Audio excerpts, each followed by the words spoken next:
Trekking poles, do you need them? I have some thoughts on why you should consider using them. Let's jump into it.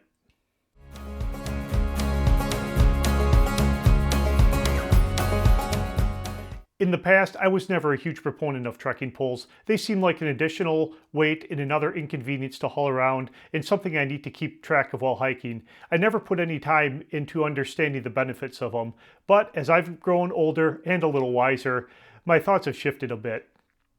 When I was in the Boy Scouts in the 90s, we did high adventure backpacking trip just about every year. No one used trekking poles back on the backpacking trips we went on, so I never thought to use them either. I was also a teenager during that time period, so my body had much less wear and tear on it. Quite a few years, now being in my 40s, though I consider myself to be healthy and in decent shape, the wear and tear on my body is much more noticeable, especially in the knees and joints. Unfortunately, it happens to the best of us. Anyone listening to this over 35 probably knows what I'm talking about. Before we talk about benefits of trekking poles, let's quickly talk about the parts of the trekking pole. Starting at the top, you have the handle with the strap. You have the pole itself. This one is carbon fiber and a locking mechanism that allows you to adjust the length of them. Moving down to the basket and then the carbide tip. They sell many different styles with different tips and basket options depending on the terrain and use. These are mine I picked up a couple years ago at Sierra Trading Post. They are Compradel is a brand of them, carbon fiber, and they go up to 155 centimeters. I think I paid close to $100 for them. All right, let's start with the benefits. The most obvious benefit is the increased stability they provide. You have 2 additional points of contact on the ground to provide balance and distribute weight, especially on challenging terrain or while wearing a heavy pack, giving you more confidence on the trail. This leads to the next benefit, which is a benefit they provide to your body, reducing fatigue and strain on your knees, joints, hips, ankles, and legs in general. You'll have increased endurance and will be able to go longer while maintaining better posture. Part of this comes from engaging the muscles in your upper body. No, trekking poles are not just for older people. Though I'm in my mid-40s, I don't consider myself old, but do appreciate the benefits they provide.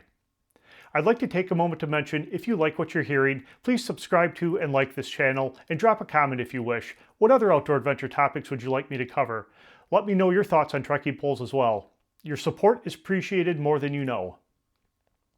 While we're talking about benefits, let's go over some of the other things you can use trekking poles for other than hiking. The first one that comes to mind for me is protection. With the length of the pole and the sharp carbide tip, they can give you a chance if an animal tries to attack you.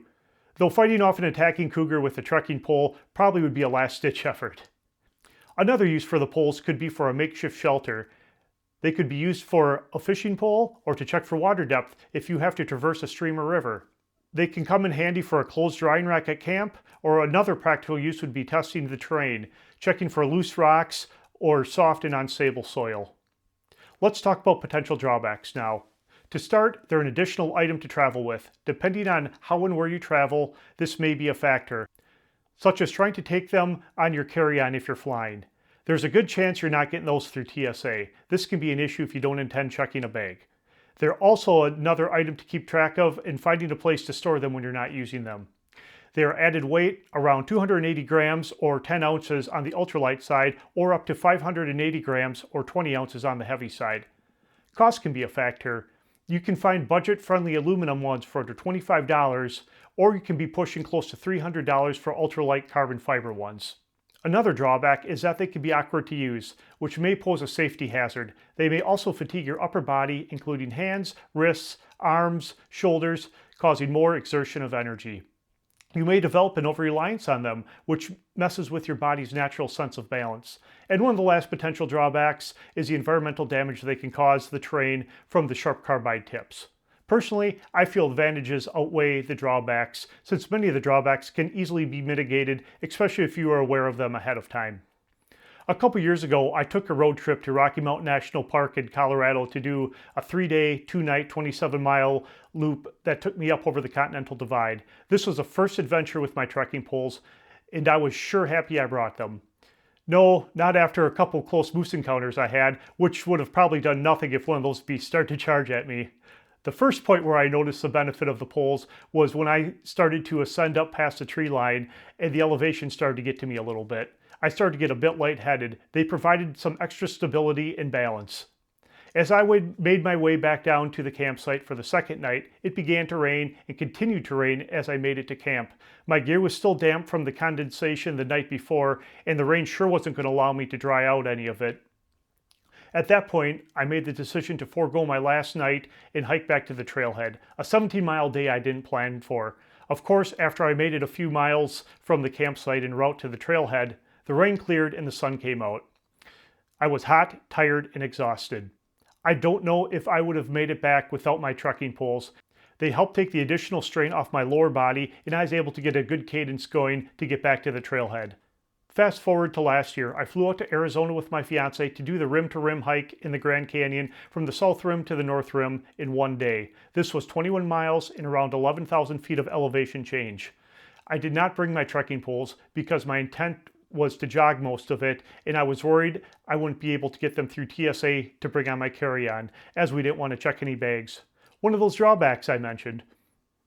The hike started great as I flew down the first 7 miles to the bottom of the canyon. I kept myself hydrated and eating plenty of calories, but with about 5 miles to go, my legs were really starting to feel it, and it was all uphill to the North Rim.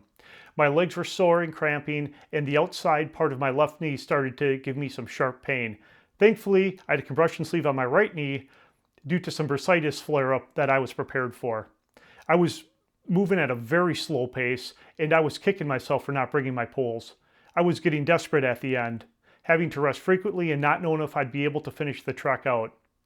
With just over a mile or so to go, I came across a piece of ponderosa pine that served as a makeshift hiking stick. I was gripping it with both my hands, pulling myself along, trying to relieve the strain on my legs the best I could. Even with that challenge at the end, I ended up finishing the hike in just under 8 hours.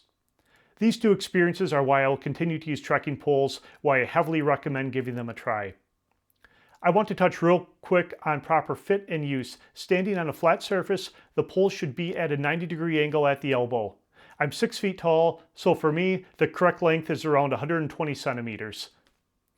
If you're going uphill, you may want to shorten them a bit. Conversely, if you're going downhill, lengthening them a bit might help. So, do you need trekking poles? Not necessarily. Plenty of people hike without them and do just fine, but after years on the trail and a few hard-earned lessons, I found that trekking poles can really make a difference, especially as the miles add up and the terrain gets tough. For me, they've meant better balance, less strain on my joints and muscles, and the ability to keep moving when my body wanted to quit. At the end of the day, trekking poles are a personal choice. Everybody's body, experience level, and hiking style is different. But if you've ever dealt with sore knees, fatigue on long ascents or descents, or just want a little extra confidence on the trail, they're absolutely worth trying. Paired with good footwear, they might be the one piece of gear that helps you hike farther, longer, and more comfortably. And remember, adventure begins when you just start.